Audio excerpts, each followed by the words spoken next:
Le 11 avril 2020, un avion de Air France, Airbus A330-200, avait été criblé de balles à l'aéroport à Gossunoniéto de Pointe-Noire par un certain un certain gendarme qu'on appelle ici sergent Okandotu.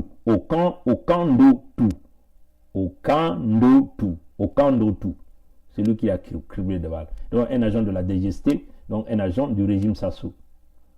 Pourquoi il a criblé de balles? La vraie vérité, on l'avait déjà dit.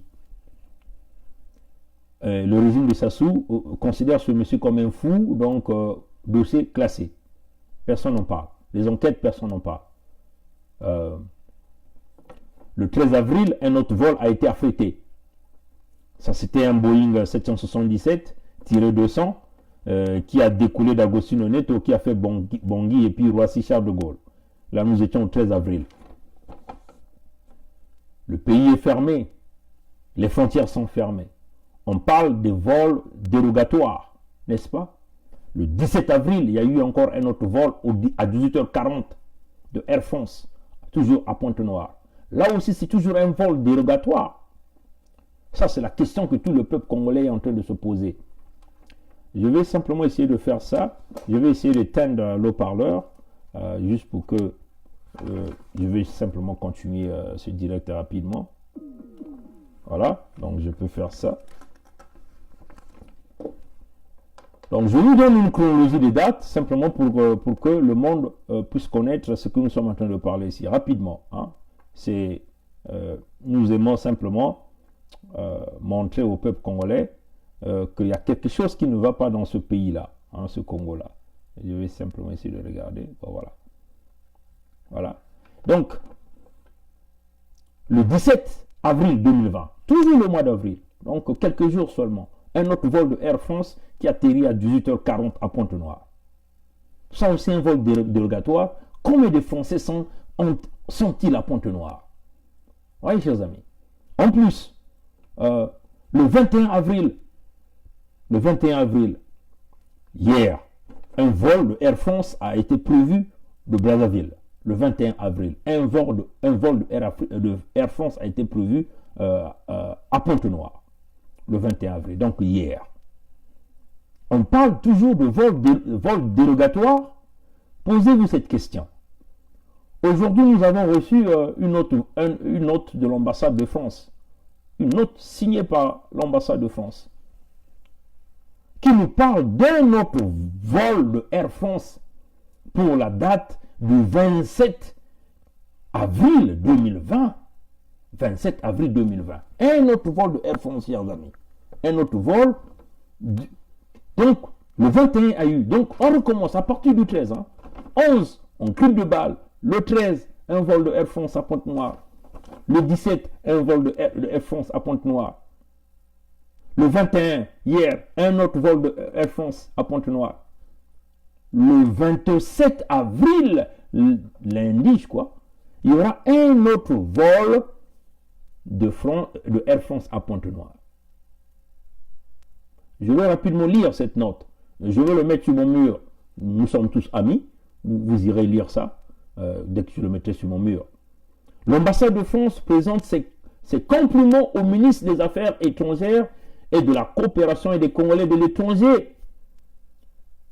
Et se référant à sa dernière note verbale, je ne vais pas lire le numéro de la note, bon, je vais quand même le lire, 017 95 32 du 16 avril 2020, à l'honneur de l'information que la compagnie Air France souhaite en étroite coordination avec le gouvernement français. La compagnie Air France souhaite en étroite coordination avec le gouvernement français réaliser une 7e rotation aérienne dérogatoire. Une 7e. Donc vous voyez que, hein, comprenez chers amis, une 7e rotation aérienne dérogatoire en direction dérogatoire en direction principale des ressortissants français se retrouvant en République du Congo. Bizarre, hein, chers amis. Combien de Français vivent-ils à Pointe-Noire? Des millions? Nous ne savons pas. Je vais continuer. Ce vol commercial dérogatoire concernait la ville de Pointe-Noire et pourrait se dérouler selon les modalités suivantes. Boeing 777-200 immatriculé F-GSPJ. Allez, on parle de vol, on a donné le numéro de vol. Dimanche le 26 avril, départ Paris-Roissy Charles de Gaulle à 22h, arrivée à Pointe-Noire le lundi 27 avril à 8h du matin, via Luanda, Angola. Donc, l'avion va faire escale d'abord à Luanda pour venir à Pointe-Noire. Il y a quelque chose qui ne va pas là. Ça sonne quelque chose, hein? Pourquoi ces vols de Air France? Je vais continuer, hein? Vous allez écouter, hein? Vous allez écouter ça, chers amis. Bon, on parle de retour, je n'ai pas envie de lire le retour. Je vais simplement aller chercher la partie qui va peut-être vous intéresser. L'ambassade de France appelle l'attention du ministre des Affaires étrangères, de la coopération et des Congolais de l'étranger sur le fait important que, à la différence des vols dérogatoires précédents,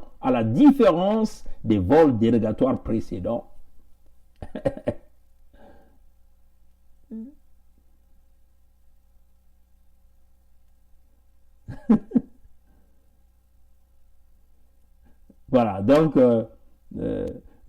j'ai dit, l'ambassade de France appelle l'attention du ministre des Affaires étrangères et de la coopération et des Congolais de l'étranger sur le fait important que, à la différence des vols dérogatoires précédents, cette rotation aérienne vise à combiner une opération de retour des ressortissants français vers la France.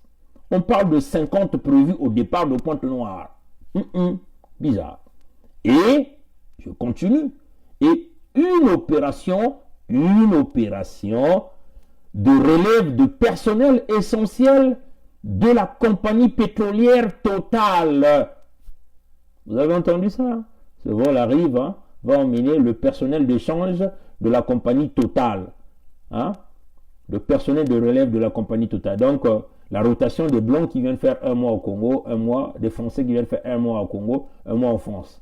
Donc, l'avion-là va emmener ces Français-là pour le compte du contexte du travail, l'exploitation du pétrole. Donc, les frontières ne sont pas fermées, hein, chers amis. Parce qu'on amène du personnel pour venir travailler. Oui, chers amis. Oui, je vais continuer à lire. Hein. Voilà. Voilà, dont 40 employés devraient ainsi débarquer à Pointe-Noire en provenance de Paris. 40 employés arrivent de Paris, de Total. Donc au Congo, il n'y a pas des employés qui peuvent faire ce travail-là. Ils doivent venir de Paris. Et on doit ouvrir les aéroports à cause d'eux. On doit ouvrir les frontières à cause d'eux. Hein? Ça sont des Français qui viennent avec les passeports français qu'on va ouvrir les frontières pour venir travailler. Il n'y a pas de Congolais qui peuvent faire ce travail-là. Hein, chers amis? Ça fait pitié. Je vais continuer. Nous, on ne rentre pas dans les émotions ici. On présente les faits tels que ça est. Afin d'y accomplir leur mission dans le plein respect de la procédure de quarantaine est dictée par les autorités congolaises. Quarantaine par les autorités congolaises. Ça se passe où là? On ne sait même pas. Voilà. Une telle demande dérogatoire est l'objet du courriel 6 juin que le directeur général de Total Congo adresse au ministère de l'Intérieur et de la décentralisation de la République du Congo, vu de l'ambassade de France. Il semble que l'intérêt partagé de la société Total et des autorités congolaises que cette relève puisse être réalisée afin d'assurer la poursuite du bon fonctionnement des activités pétrolières en République du Congo. C'est-à-dire que les Congolais spécialisés, là, les ingénieurs congolais là, de Total, là, ne sont pas capables de mener ces opérations. Il faut que les 40 Français qu'on ouvre spécialement les frontières pour les 40 Français qui viennent à Pointe-Noire, hein, pour faire ce travail. Mais on nous dit les frontières sont fermées, mais les gens continuent quand même de venir de l'étranger, qui reviennent à pays à haut risque de contamination et qui vont rentrer au Congo. Parce qu'ils sont des employés de Total, les Congolais ne peuvent pas faire le travail. Hein? C'est ce que nous sommes en train de vous dire. Parce on va vous le dire. Je veux continuer. Au-delà de ce cas d'espèce, au-delà de ce cas d'espèce, l'ambassade relève en outre qu'il pourrait être également de l'intérêt bien compris des deux parties de réfléchir à une éventuelle extension, le moment venu, de cette mesure dérogatoire, exceptionnelle, d'entrer sur le territoire congolais au personnel soignant et humanitaire. Bon, ça, je ne lis même pas cette partie. Mais non, je vais seulement prendre cette partie-là qui est très intéressante pour terminer cette conversation. Dans l'immédiat, l'ambassade de France a l'honneur de solliciter à nouveau le concours du ministère des Affaires étrangères, de la coopération et des Congolais de l'étranger, ainsi que les autorités congolaises compétentes en vue d'obtenir les facilités suivantes indispensables à la réalisation de la rotation aérienne entre le 27 et le 29 avril prochain sur Pointe-Noire. Donc, d'autres vols sont prévus en dehors du vol qui va arriver le 27. D'autres vols sont prévus entre le 27 et le 29. Vous comprenez ça, avril? Hein? Je vais lire. Délivrer les autorisations de survol et atterrissage à l'aéronef Air France à Pointe-Noire. C'est ce que l'ambassade est en train de demander entre la période du 27 au 29 avril. Permettre à l'équipage Air France de débarquer et de rejoindre en transport sécurisé l'hôtel Atlantic Palace qui lui sera réservé et d'y demeurer en strict confinement. Mais ils vont avoir des copines là-bas. Ils ont leurs copines des Congolaises qui ne comprennent pas. Ça, c'est potentiellement des gens qui sont malades, qui vont donc venir chez nous dans les hôtels. Potentiellement déposer leurs microbes partout. Le virus va se déplacer. Voilà, bon, tout le monde devient contaminé là-bas. Hein, je lis ça. Hein. Autoriser le personnel intéressé à se déplacer de l'agence Air France de Pointe-Noire pour y acheter leurs billets, autoriser les voyageurs et leurs compagnons de se rendre le mardi 28 avril de leur lieu de résidence jusqu'à l'aéroport international Agostino Neto, en tenant à la disposition pour tout échange sur le sujet particulier et général, objet de la présente note verbale.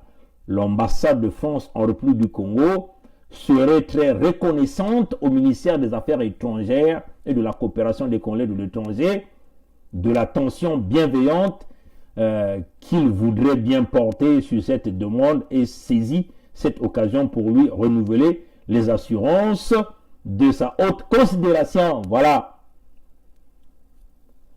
Les négriers noirs vont faire le travail du négrier blanc. Donc en réalité, Air France a les autorisations. Il n'y a pas, les frontières ne sont pas fermées pour Air France. La coopération est là. Le négrier noir, c'est Sassou qui travaille pour le négrier blanc, qui a toujours les assurances, comme on dit, les assurances. Il dit que qu'il voudrait bien porter à la demande et saisir cette occasion de lui renouveler. Donc la France renouvelle les assurances de sa considération, de sa haute considération au régime Sassou. Oui, chers amis. Voilà pourquoi la lutte là, c'est nous. C'est nous. La France a un intérêt particulier. C'est notre pétrole, notre sous-sol, notre gaz.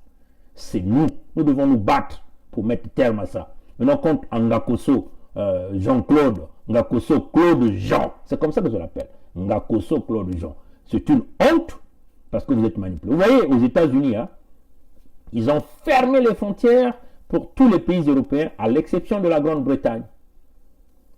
Et pourtant, il y a des ressortissants français qui sont partout dans le high-tech aux États-Unis, mais ils ne peuvent pas rentrer. Parce que c'est fermé. Même s'ils peuvent passer par le Canada, ils ne pourront pas rentrer aux États-Unis. Parce que les frontières sont fermées pour tous ces ressortissants européens. C'est comme ça. Et le Canada aussi a fermé les frontières pour un certain nombre de pays. Pourquoi Air France doit recevoir des exemptions? Pourquoi Chassous est un petit préfet de la France, un pantin manipulable, un homme qu'on manipule, voilà, qui met les Congolais en danger, parce que des gens qui reviennent des pays à haut risque de contamination, qu'on introduit dans notre pays par la complicité, entre guillemets, de vos autorités à vous. Ils sont vos autorités, mais pas pour nous. Et on dit, mais voilà, c'est ça la réalité. C'est une honte pour la République. Et là, il y aura plusieurs vols qui vont se faire.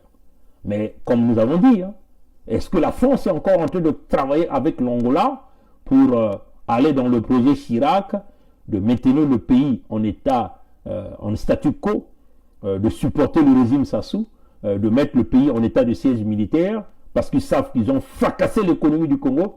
La pandémie est là, ils ont promis des hôpitaux, ils l'ont dit, Sassou l'a dit, qu'ils construisaient des hôpitaux simultanément.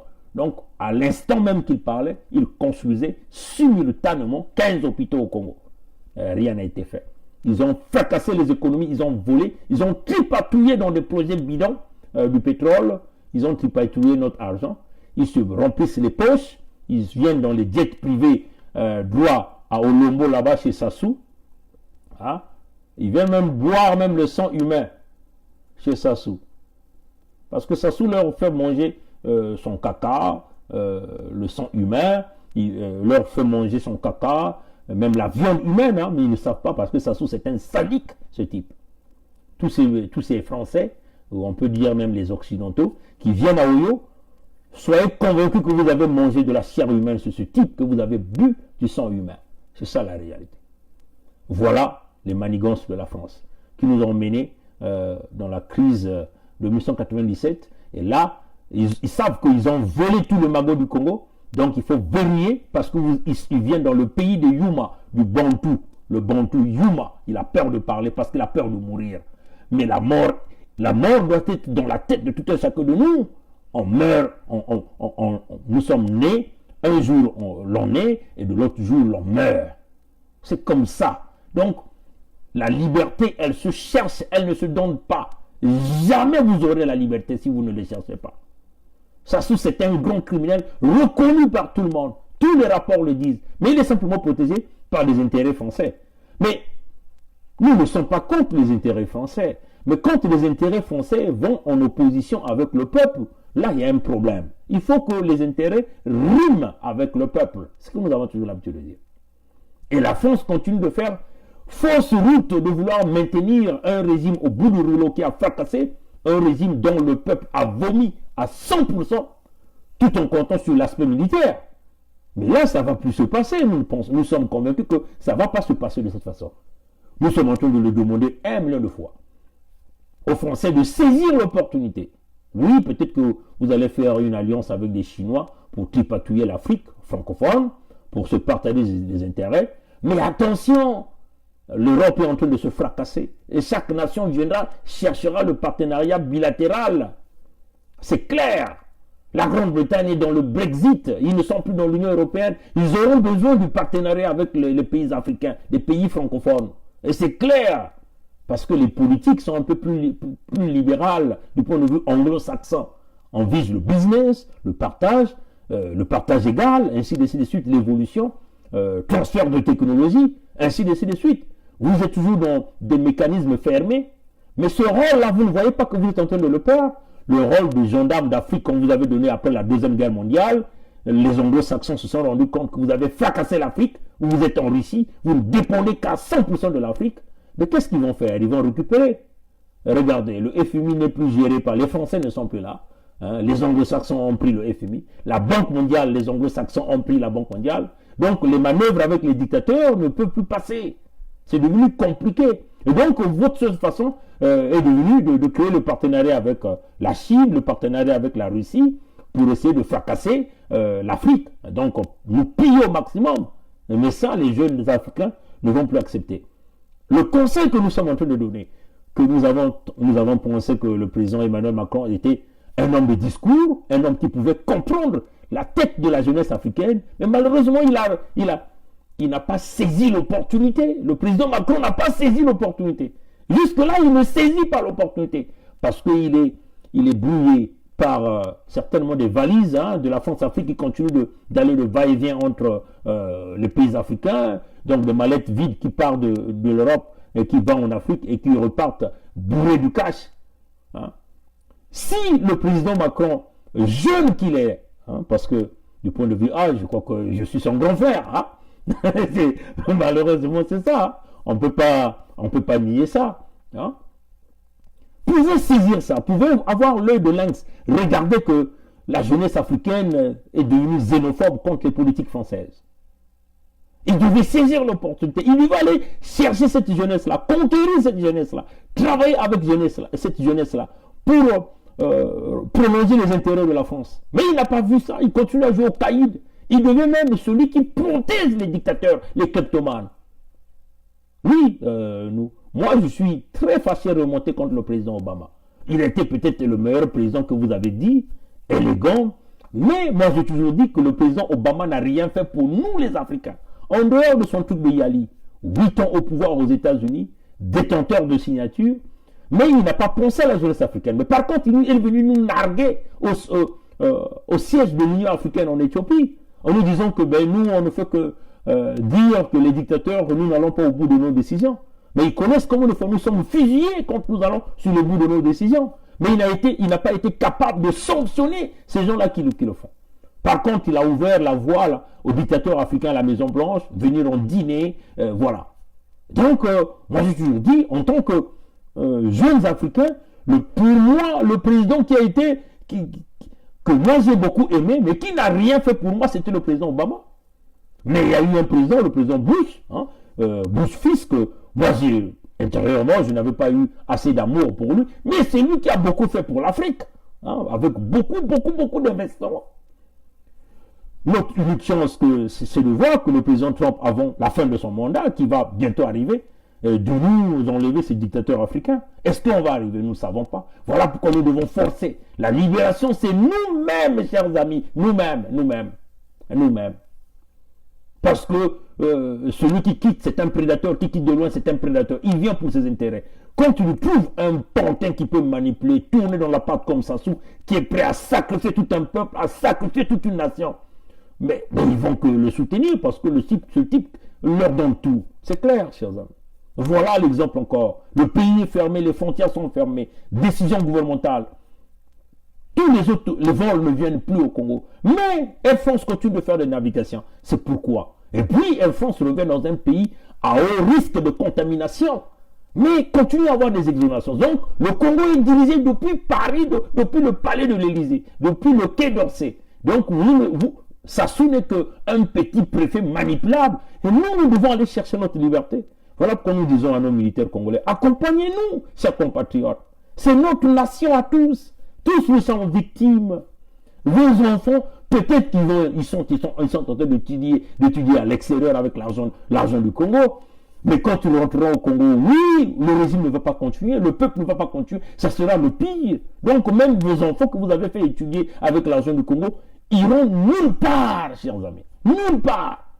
Donc tous nous sommes en train de sacrifier le pays parce que vous ne visez que vos petits intérêts, vos petits privilèges. C'est ce que nous sommes en train de dire aux militaires congolais. Que tu sois un poste de Sassou, c'est une réalité que tu dois avoir dans ta tête. Nous devons refuser les manipulations de cette France-là, de Air France. Parce qu'on ne peut pas s'imaginer que votre avion a été criblé de balles, mais c'est là où vous augmentez, comme on dit, le trafic de vos avions sur le même aéroport. C'est inimaginable, chers amis. Pendant ce temps, chers amis, il y a 144 Congolais bloqués là à Cotonou. Ils ont payé leur billet à leur retour par la compagnie TAC. Et Sassou et son régime, Mwamba, Ngakoso, mais c'est une honte à toi. tu devais te rassurer que ces Congolais qui sont bloqués là, 144 Congolais, qui ont leur billet de retour là à Cotonou, des commerçants, sont bloqués là à Cotonou, ils sont coincés, ils sont asphyxiés on peut même dire qu'ils dorment quasiment dehors parce que certains n'avaient pas assez d'argent. On préfère le vol de Air France qui atterrisse que de trouver un moyen d'aller chercher les Congolais qui vivent au Congo, qui sont bloqués à Cotonou. On s'en fout d'eux. On ne peut pas ouvrir les aéroports pour les rapatrier. Si la France vient chercher ces ressortissants au Congo, pourquoi vous aussi ne pouvez pas aller aider les commerçants congolais qui ont été bloqués à Cotonou parce que TAC qui les a emmenés là-bas ne peut pas atterrir et décoller. Ah oui, chers amis. Honte à nous. Mais on vous le dit, la liberté, ça se cherche, même au prix de votre vie. Vous pensez, la vie, c'est quoi? C'est quoi la vie? Hein? Personne ne le connaît. Tous nous naissons nus. Personne n'est né avec des habits. Le Dieu créateur est tellement bon, le grand maître de l'univers est tellement bon, le créateur est tellement bon, parce qu'il savait que si les gens devaient naître avec des habits, ils devaient être bourrés d'orgueil. Nous naissons nus, nous venons tout retrouver sur cette terre, et il y a des avares qui veulent récupérer toute la richesse de la terre, malmener les autres, envoyer les autres à l'esclavagisme, et ils pensent que quand ils vont mourir, ils vont l'emporter. Vous allez repartir tel que vous êtes venus. Enterrés, nous allons tous pourrir. Nous sommes tous en train de passer un voyage sur cette terre, alors il est peut-être mieux que nous soyons plus solidaires, nous soyons dans les relations humanitaires, hein, de nous aider les uns aux autres et puis avancer.